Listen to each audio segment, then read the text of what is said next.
Okay, I was just taking a look at some of the differences and similarities of two televisions here. This is that Philco GTE from old 64 Goat, 1978, 79, 78 chassis, made in Mexico, assembled in North Carolina.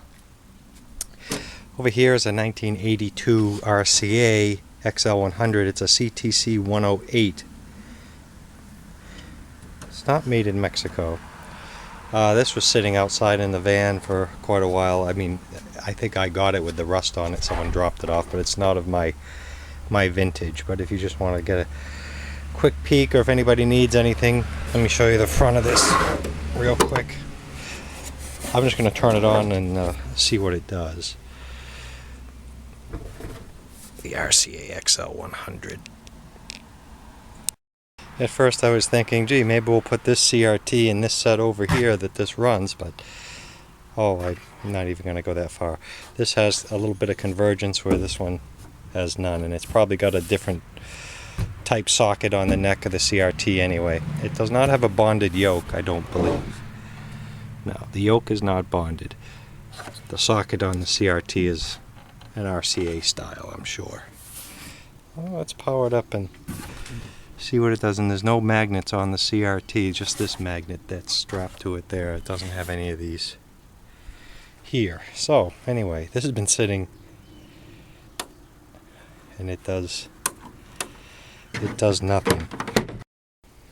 I just noticed we had the wrong set plugged in. That was the Philco GTE that was plugged in. Now we'll plug in the RCA and turn it on and see what happens.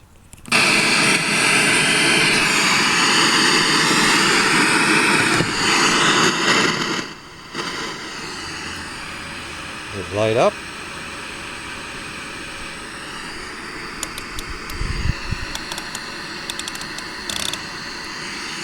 It is lighting.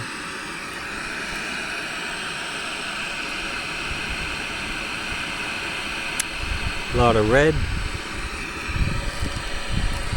not much green, not much blue.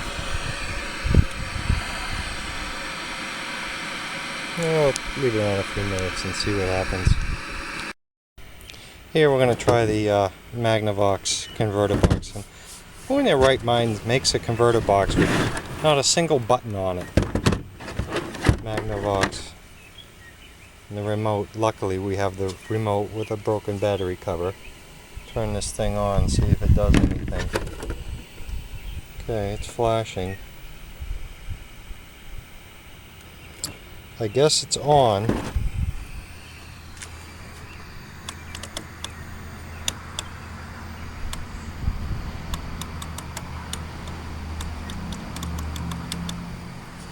I don't have any reception, but I'll show you the crazy reception.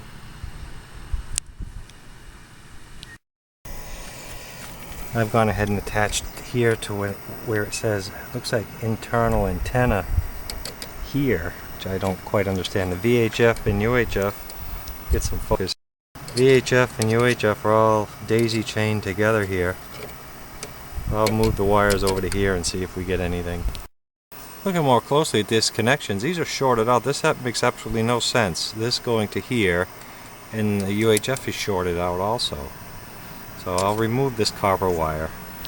I'm going to grab another converter box, because who knows if this is even outputting on the antenna. It could be switched to the jacks, or who knows. It's anybody's guess. I have nothing on the tuner though. So let's grab another converter box. Okay, we have the Zenith box on, and we were using this in a prior video, so I know it's set to a channel already. And we're on channel 3, and this has that Varactor tuner. I've turned off AFT. I'll give channel 3 a little spin here, but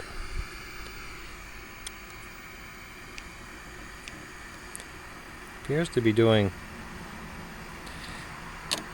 go to 4.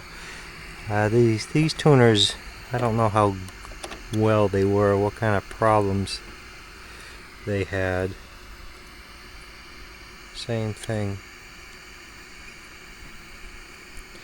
There is some action there, but let's go play with the connections in the back a little more. Okay, I don't understand this internal antenna thing. I know some of them had jumpers. I seem to be hearing a little something. I'll stagger them.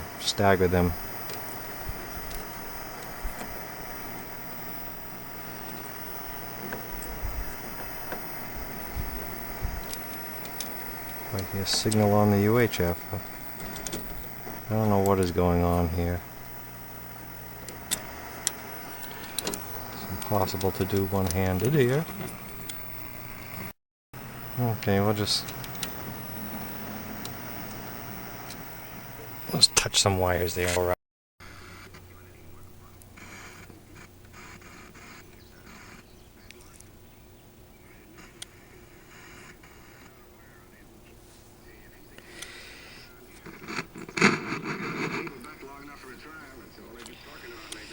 Alright, let's adjust that vertical hold.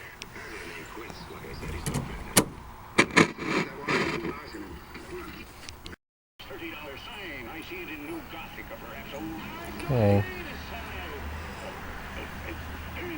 Come on, vertical. There we go.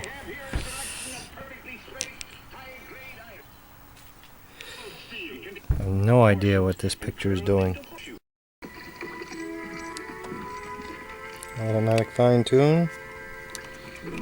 Something on your mind? Not exactly.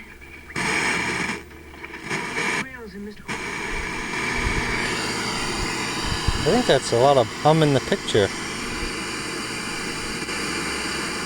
Fence manager didn't have anything except in the picture. Yeah, but there's another gun. I saw it. It's a handgun pull. Well, this is a black and white show, so. Why do you think Mr. Quince is a killer?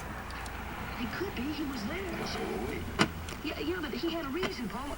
Why there was all that money. That is the strangest looking picture I've ever seen. Why wouldn't he tell us anything about that extra gun?